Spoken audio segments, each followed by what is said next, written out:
என் உரையை துவக்குகிறேன். சிறப்பானவர்களே, உங்கள் அனைவருக்கும் என் வணக்கங்கள். வணக்கம்.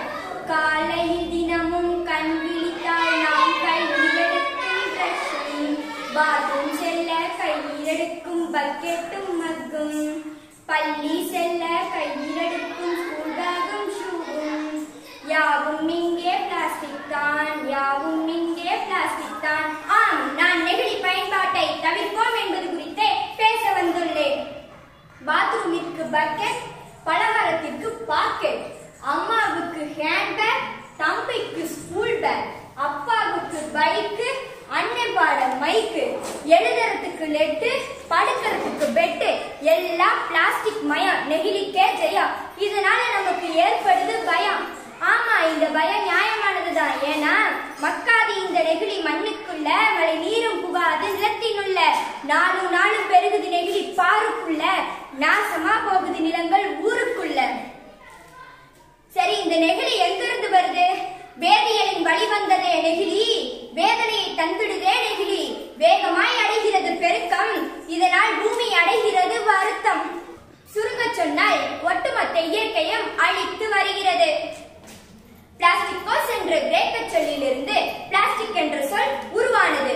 நெகிழியை பிசைய முடியும், அழுத்த முடியும், ஆனால் அழுத்தினால் வளையாது, ஒடியாது. மிக நீண்ட ஆயுள் கொண்ட எதுவும் பூமிக்கு பாரம், அதோடு தீங்கும் அதிகம். நெகிழி நிலம், நீர், காற்று, ஆகாயம், நெருப்பு என ஐம்பூதங்களையும் பாழாக்குகிறது. சுருங்க சொன்னால் ஒட்டுமொத்த இயற்கையையும் அழித்து வருகிறது.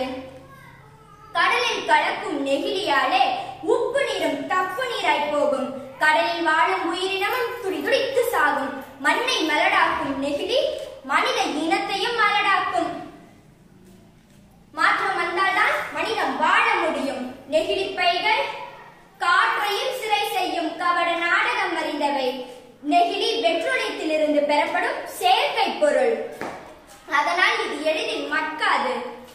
மனிதனின் மரபணு பாதிப்பு, சூழலுக்கு பசுமை வாயு வெளியீடு என பாதகம் செய்து வருகிறது நெகிழி. ஆகாயத்தில் பறவைகளுக்கு பதில் பறந்து திரிகின்றன நெகிழி பைகள். சுருங்க சொன்னால் நெகிழியால் மீன்கள் முதல் மான்கள் வரை மாண்டு போகும். ஈக்கள் முதல் பூக்கள் வரை மலடாகும். ஓசோனை ஓட்டையாக்கும். மனிதனின் நெகிழ்வில்லாத நெகிழி பயன்பாட்டால் நெகிழ்வு இழந்து போகிறது ஒட்டுமொத்த பூமியும். இதனை தடுக்க வேண்டியது ஒட்டுமொத்த மனித குலத்தின் கடமை. மட்கும் நெகிழி, மட்கா நெகிழி என்பவை எல்லாம் பிரபலமான வியாபார தந்திரங்களை தவிர வேறு இல்லை. நெகிழியை நாம் விழிப்புணர்வுடன் தவிர்க்க வேண்டும். குவளையில் தேநீர் உண்ட காலம் துளைந்து விட்டது, குளிர்பான பாட்டிலோ நஞ்சுதான் கிடைக்குது.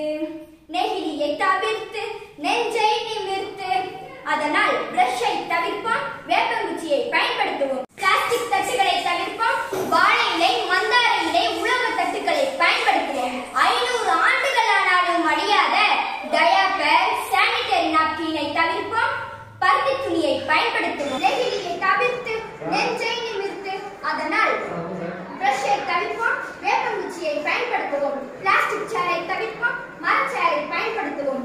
பிளாஸ்டிக் குடங்களை தவிர்ப்போம், மண்பாண்டம், சில்வர் போன்ற பொருட்களை பயன்படுத்துவோம். 500 ஆண்டுகள் ஆனாலும் அழியாத டயாப்பர், சானிட்டரி நாப்கினை தவிர்ப்போம், பருத்தி துணியை பயன்படுத்துவோம். தேங்காய் நார், தேங்காய் சிரட்டை, வாழை நார், வாழை இலை, சணல் நார் போன்ற இயற்கை தாவரங்களால் ஆன பொருட்களையே பயன்படுத்துவோம். அழிவின் தோழனா நெகிழியை ஒழிப்போம். வற்றாத வளத்தை முற்றாக தெரிகின்ற குற்ற துணையா இயற்கையை காப்போம்.